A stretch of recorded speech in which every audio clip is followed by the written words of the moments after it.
Hello, everyone, and welcome to the press conference with Dr. Tam, Dr. Njoo, and Minister Duclos, as well as the Director at Health Canada, Kim Godard. We'll start with opening remarks, and then we'll go to the room for any questions, followed by any questions that we have online. Alors, nous allons commencer dans la salle avec les mots d'ouverture de Dr. Tam, Dr. Njoo et Ministre Duclos. Nous allons commencer dans la salle avec les questions et après aller en ligne. Si vous avez une question en ligne, s'il vous plaît, utilisez la fonction lever la main. And with that, we'll just get started so we have more time for questions. Merci beaucoup. Bonjour à toutes et à tous. Nationally, SARS-CoV-2 and other respiratory viruses continue to co-circulate as the respiratory virus season progresses in Canada. Since last week's update, respiratory syncytial virus, or RSV, activity has leveled off somewhat, but it is likely to remain elevated for weeks to come. At present, influenza is showing a steep rise in activity, with most surveillance indicators increasing and all trending above expected levels for this time of the year. While RSV continues to have a large impact on children, influenza detections are unusually high among children and teenagers. Even though the flu season is just starting, the IMPACT network of 12 pediatric hospitals in Canada has reported a sharp increase in influenza-associated hospitalizations among children aged 16 years or younger. Currently, the weekly number of pediatric hospitalizations reported across the network is at levels typically seen at the peak of the influenza season. Based on past season trends, we could see ongoing high levels of influenza activity for many weeks to come, affecting all age groups. At the same time, we know there is much we can do to lessen the impact, particularly as we make plans for gathering with loved ones over the holidays. Influenza vaccines are widely available across the country to protect people aged 6 months or older from developing severe illness due to influenza. Dr. Njoo and I have got our flu shots for this year, and data to date indicates that this year's vaccine is a good match against circulating influenza strains, supporting this as an important foundation of protection. In addition to getting vaccinated to prepare our immune system for a possible encounter with influenza viruses, personal protective habits are also important, as they can reduce your risk of getting infections and spreading them to others. Although not all respiratory viruses spread in precisely the same way, maintaining good habits like frequent hand washing, wearing a well-fitted, well-constructed face mask can help reduce your risk of infection. Likewise, covering coughs and sneezes, staying home if you develop symptoms are key measures you can take to reduce the risk of spreading infection to others. As long as influenza, RSV, SARS-CoV-2, and other respiratory viruses continue to co-circulate at a high level, there is an increased likelihood that we will encounter one or more of these viruses as we interact with others in schools, workplaces, and social settings, especially indoors, and if masks are not being worn. For the time being, it makes sense to dial up our Vaccine Plus practices to increase our level of protection, particularly in light of our extremely stretched health systems and the large impact on pediatric hospitals. Although no individual layer of protection is perfect, when used consistently and together, Vaccine Plus layers can provide very good protection against COVID-19 and other respiratory infections we may encounter. Thank you. Merci. Miigwech. Bonjour à toutes et à tous. Le SARS-CoV-2 et d'autres virus respiratoires continuent de circuler partout au Canada à mesure que la saison des virus respiratoires avance. Depuis la mise à jour de la semaine dernière, l'activité du virus respiratoire syncytial, ou VRS, s'est quelque peu stabilisée, mais elle restera probablement forte pendant les semaines à venir. De plus, l'activité grippale est en train de monter en flèche. La plupart des indicateurs de surveillance sont en hausse et tous sont supérieurs au niveau attendu à cette période de l'année. Le VRS continue d'avoir de grandes répercussions sur les enfants. Aussi, le nombre de cas de grippe détectés est anormalement élevé chez les enfants et les adolescents. Même si la saison de la grippe ne fait que commencer, le réseau Impact, qui réunit 12 hôpitaux pédiatriques du Canada, a signalé une forte augmentation des hospitalisations associées à la grippe chez les enfants et les adolescents de 16 ans et moins. Le nombre d'enfants hospitalisés par semaine a atteint des niveaux élevés, normalement observés plus tard dans la saison de grippe saisonnière, au plus fort de la saison de la grippe. Étant donné des tendances saisonnières, nous pourrions observer la persistance d'une forte activité grippale pendant encore plusieurs qui affectera tous les groupes d'âge. Toutefois, plusieurs gestes peuvent être pris pour réduire les répercussions de ce virus, particulièrement à l'approche des rassemblements avec nos proches pour les temps des fêtes. Le vaccin contre la grippe est largement offert partout au pays pour protéger toutes les personnes âgées de 6 mois et plus contre les symptômes graves associés à la grippe. Dr. Tam et moi, nous avons déjà été vaccinés contre la grippe et les données à ce jour indiquent que le vaccin de cette année est efficace contre les souches de virus grippal en circulation, ce qui en fait une base importante de protection. En plus de la vaccination pour renforcer notre système immunitaire contre les virus de la grippe, d'autres habitudes hygiéniques sont importantes à prendre, car elles peuvent réduire notre risque d'attraper une infection et de la transmettre à d'autres personnes.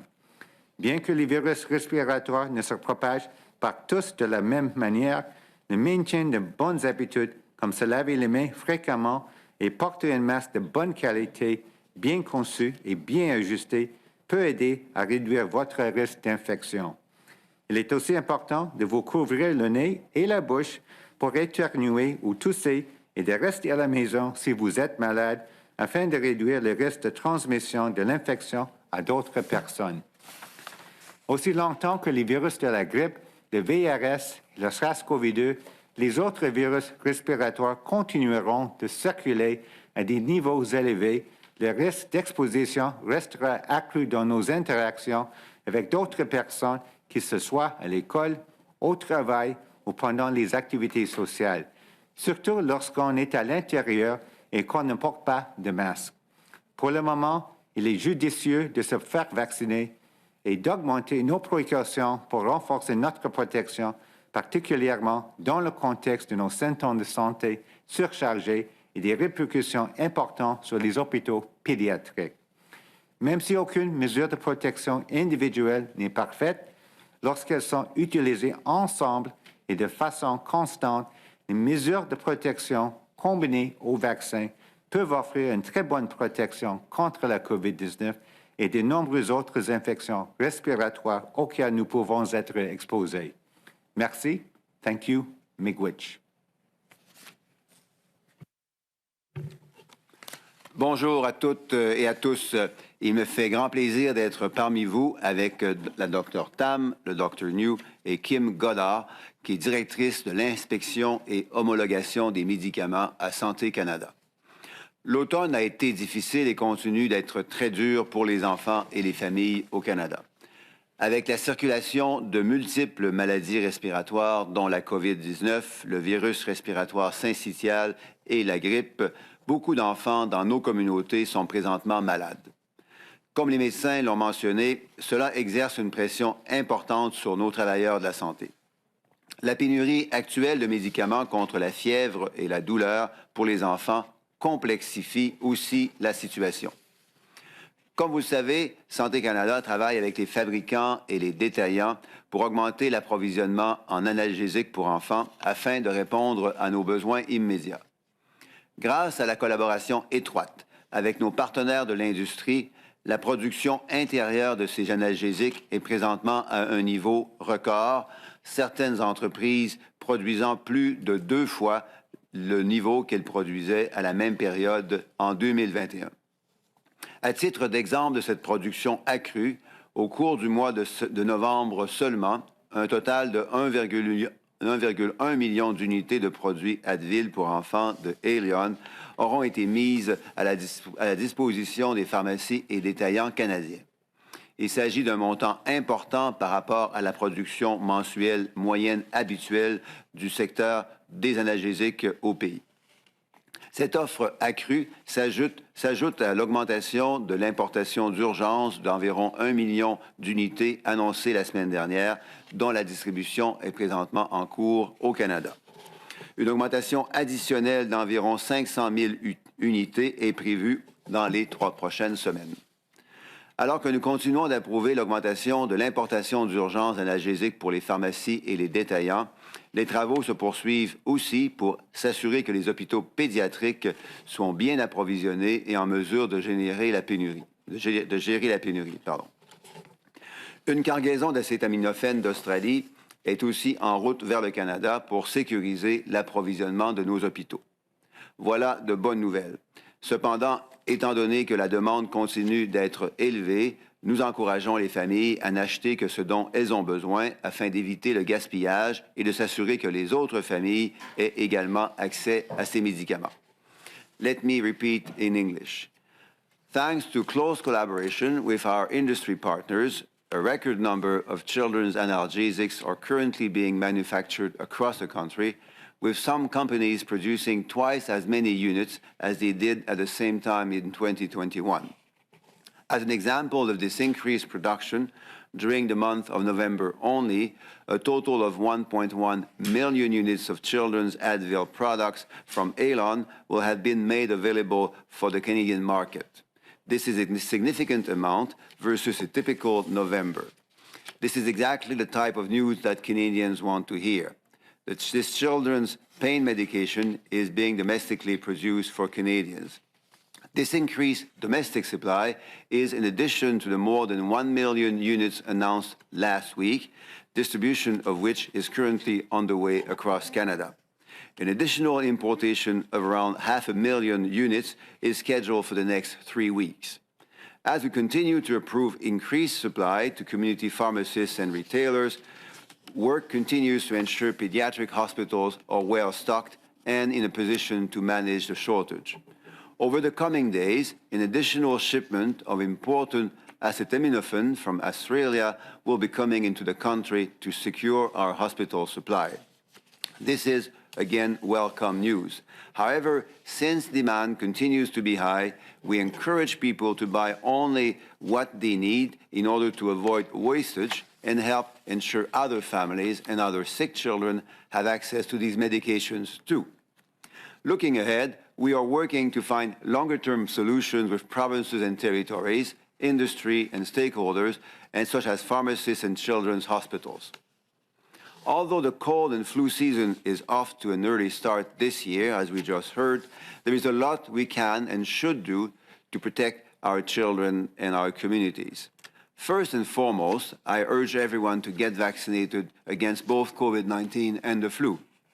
These vaccinations are safe, effective, and available all across the country at pharmacies, doctors' offices, and clinics. Anyone 6 months of age and older can receive a COVID-19 and a flu vaccines.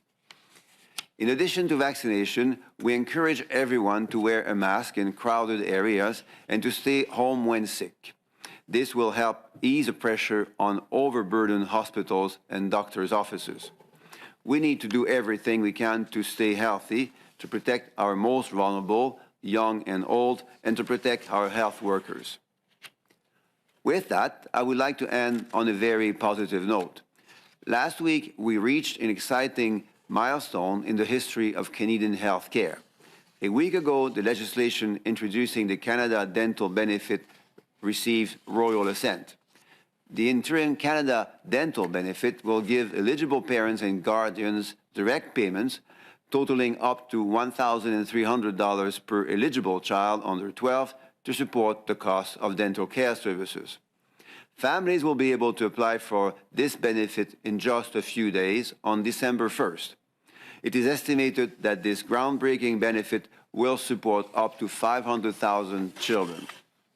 This benefit is a first step towards a more comprehensive Canada-wide dental program. En terminant, je voudrais terminer sur une note très positive.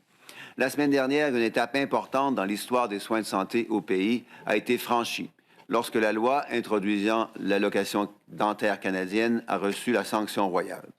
La prestation dentaire canadienne provisoire permettra aux parents et tuteurs admissibles d'accéder à des paiements directs totalisant jusqu'à 1 300 $ par enfant de moins de 12 ans pour couvrir les coûts de services de soins dentaires. Les familles pourront commencer à demander cette prestation dans les prochains jours, soit le 1er décembre. On estime que cette prestation soutiendra jusqu'à 500 000 enfants. Cette prestation est la première étape vers un programme dentaire canadien plus complet. Thank you, merci, miigwech. Nous serions maintenant heureux de répondre à vos questions. Thank you. We'll start in the room with any questions, and then we'll move online. If you're on the Zoom right now and you have any questions, please use the raise hand function. Alors, nous allons commencer dans la salle. Après, nous allons prendre les questions en ligne. Si vous êtes en ligne, s'il vous plaît, utilisez la fonction lever la main. So we'll start with Kevin Gallagher in the room. Good morning. Thanks for taking my questions. My first question, I believe, is for Health Minister Duclos. So you mentioned that there are more shipments of Australian acetaminophen coming to help hospitals. Last week, we heard there were more than 1 million doses or bottles, I should say, more than 1 million bottles of children's medication, mostly ibuprofen and acetaminophen, that was supposed to arrive and start to be on shelves early this week. So I guess my question is, where are these doses right now? And how much of this dose from Australia is included in that 1 million bottles that was announced last week? Or is this additional children's medication that we're sourcing from foreign sources? A great question, thank you. Two different answers. First for community pharmacists and second for hospitals. Community pharmacies first. The average demand for analgesics across Canada in a normal year is about between 300,000 and 400,000 units. That is the average demand. The current demand is a lot larger, as we know, because of the respiratory viruses that circulate across Canada. So the three good news is that domestic production has doubled over the last few weeks. I mentioned the case of Elon, whose production only in November was 1.1 million units. Second, as we announced last week, a special importation of more than 1 million units has been arriving and has now arrived in Canada. It's in Canada and is being distributed to pharmacies and will shortly, if not already happening, appear on shelves and help replenish the stocks that have been going down over the last few months. In addition to that, the third news is that in the next 3 weeks, there will be an additional special importation of about 500,000 additional units.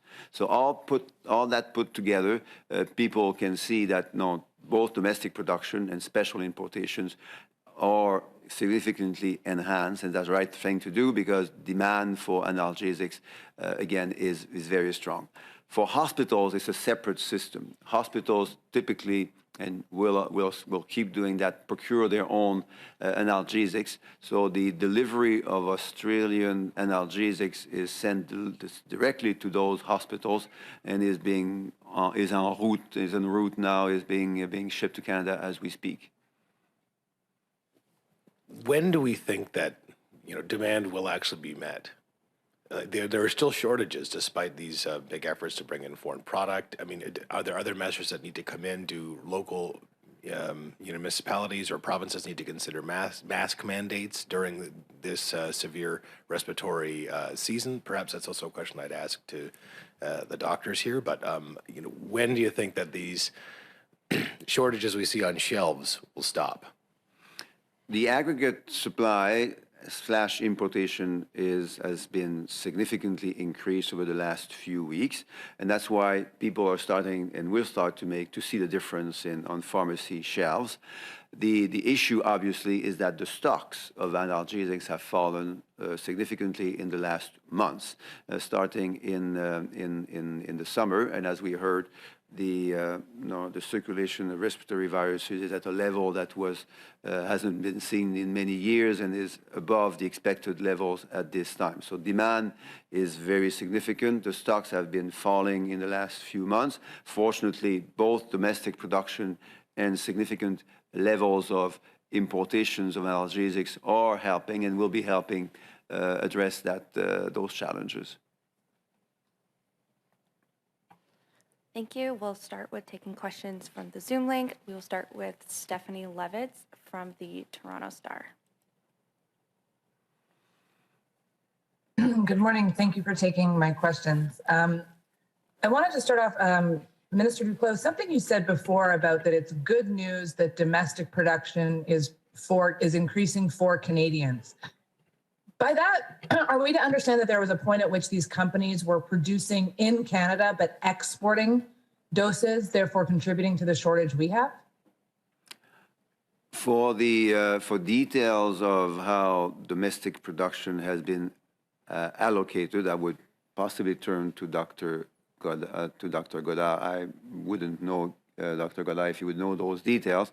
My understanding is that domestic production has been largely, it's not exclusively used for domestic consumption in the recent years.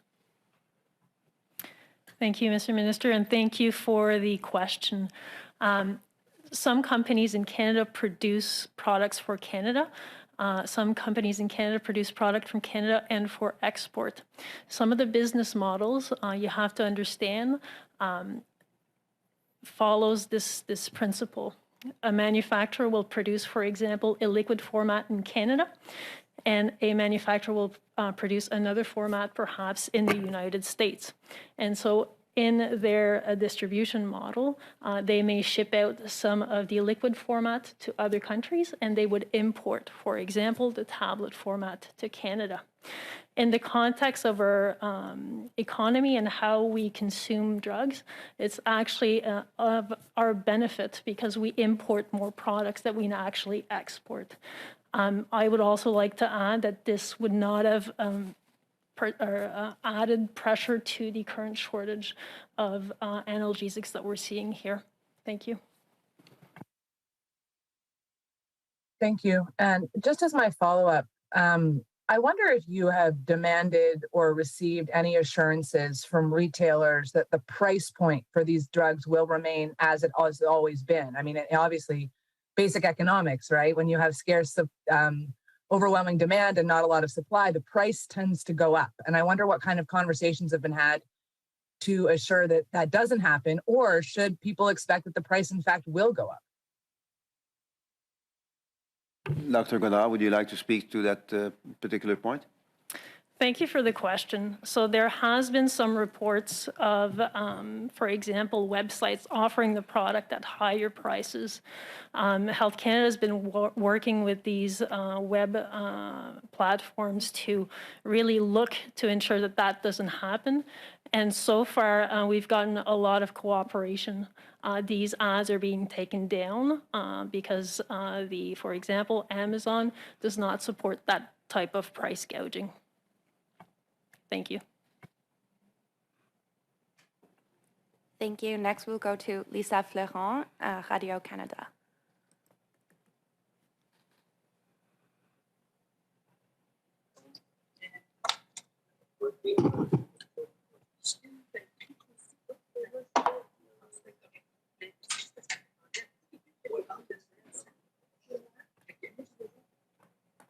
Lisa, are you there to ask a question?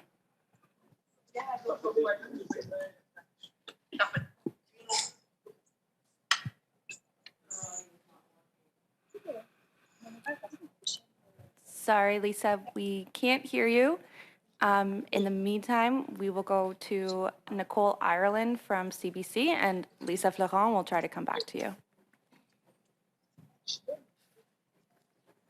Hi, can you hear me? Yes, we can. Okay, perfect. Thank you. So Minister Duclos, I just want to follow up with a bit more detail on the 1 million doses of pain medication you say have already arrived in Canada. What is actually happening with those doses right now? And what's the earliest date you anticipate those being on pharmacy shelves? I'm just wondering, what happens in between them arriving and getting to the pharmacy. Is it packaging, labeling? What's happening with that? And what's the earliest date it could be on pharmacy shelves? Well, thank you. Though these 1 million units of analgesics have arrived this week in Canada, now as we would expect, now they go through the retail system. And once they enter the retail system, then they go to community pharmacists everywhere in Canada. So in some places, the shelves already show those units receive. In other places, it might take an additional day or so, but we'll expect that in the next week, the availability of those doses will be quite clear in shelves across community pharmacies across the country. Okay, thank you. And just I have a follow-up question for Dr. Tam about the rising cases of influenza. Now we know that part of the reason for rising rates of RSV, for instance, was because children had not been exposed before, and so therefore didn't have immunity built up. I think that was one of the factors you had discussed before. For influenza, what is the reason that more and more children are becoming sick with influenza this year? Thank you for the question. I think it's a similar phenomenon. We actually had very few reports of influenza in the last 2+ years. So I think that's partly the driver. What we're seeing, I think we saw that in the Southern Hemisphere in some countries as well, is a very rapid rise as people are, of course, increasing contacts, etc. Right now. So there's a very steep rise. And the slope of which is steeper than what we've seen in most of any past season that I'm aware of. Thank you. Thank you. We're going to try to go to Lisa Florent from Radio Canada again and see if the audio is working. Lisa, if you can unmute yourself and we can try again.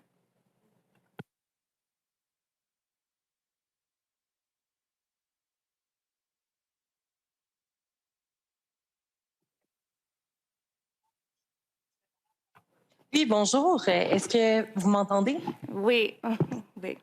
Oui, excusez-moi. C'est Stella Dupuis de Radio-Canada. Il y a eu un problème au niveau du nom. Mais ma question est pour le ministre Duclos. Monsieur le ministre, le gouvernement du Québec a annoncé aujourd'hui la vaccination contre l'influenza à l'ensemble de sa population, qu'elle allait offrir ça gratuitement.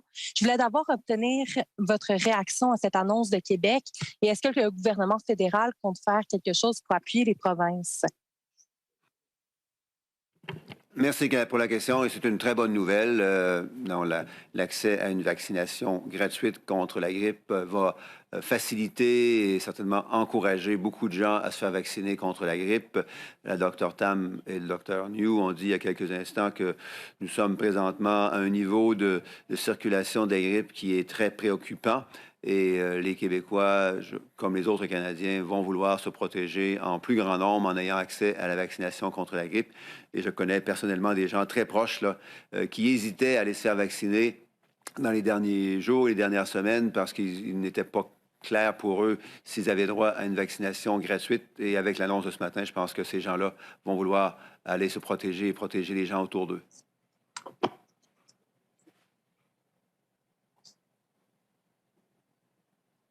En suivi, vous avez une question en suivi? Oui, ma deuxième question, j'aimerais, si c'est possible, Monsieur le ministre, parce que vous avez répondu à la question aussi en anglais, vous poser une question sur la pénurie de médicaments. Vous parlez là, de doses qui sont attendues, et notamment d'Australie. Si vous pouvez détailler un peu quelles doses sont attendues et elles vont servir à quoi? Quand est-ce que les gens peuvent s'attendre à avoir plus de médicaments en pharmacie? Très bien. La demande habituelle de doses, d'unités d'analgésiques au Canada, c'est entre 300 et 400 000 par mois. La demande actuelle est beaucoup plus élevée avec la circulation des virus respiratoires. 3 bonnes nouvelles. La première, c'est que la production intérieure a beaucoup augmenté, en gros 2 fois plus qu'en temps habituel. 2, il y a 1 million de doses d'acetaminophen et d'ibuprofène qui sont arrivées cette semaine au Canada, qui sont en train d'être distribuées dans les pharmacies. Et 3, il y a 500 000 doses additionnelles qui vont arriver au cours des 3 prochaines semaines. Donc, tout ça combiné va faire en sorte que l'offre et la disponibilité d'analgésiques pour enfants va être beaucoup plus importante dans les prochains jours et les prochaines semaines, ce qui est une bonne nouvelle. Mais ça veut aussi dire que ces stocks vont continuer à être en quantité restreinte par définition. Donc, les familles vont vouloir continuer à acheter ce dont elles ont besoin seulement pour éviter le gaspillage et faire en sorte que les autres familles puissent aussi avoir accès à ces analgésiques pour enfants. Thank you. And if there are no more questions, we will end the press conference. S'il n'y a plus de questions, nous allons terminer la conférence de presse. Steph Levitz has raised her hand again if you have time to take one more question. Thank you. Steph? Thanks, I appreciate it. I thought I'd just sneak one in. I guess for the minister or for the department, how are you, based on the information that you have in hand now and your forecasting models, how are you figuring out whether more importation is going to be required or domestic production will in fact eventually meet demand? Like, how far out are you forecasting needing to manage this problem at the federal level before the normal system takes over as it should? The answer is that Health Canada is speaking daily with importators, producers, distributors, retailers, pharmacists, pediatricians, pediatric hospitals. So these conversations happen daily. So we have daily insights and daily abilities to support the entire system and reconcile, as we saw, the strongly increased demand with the strongly increasing importation and domestic production of analgesics. And then just as my follow-up, who gets to decide where these doses are going? Whether it's the doubling of production or the importation, like who ultimately is saying, okay, we're going to ship 10 bottles to Winnipeg and 1,000 to Halifax or whatever. How does that decision get made, if you could walk us through it? The answer is similar. It's based on those exchanges, which Health Canada is supporting very strongly, as I said, on a daily basis, making sure that pharmacists, pediatricians, hospitals speak to distributors, retailers, importators, and manufacturers. So by having all of these important partners work together and speak to each other every day, we can ensure that, as you said, the units that are available go to where they are most needed and in the most effective manner possible. Thank you. We will now conclude the press conference. Ceci termine la conférence de presse.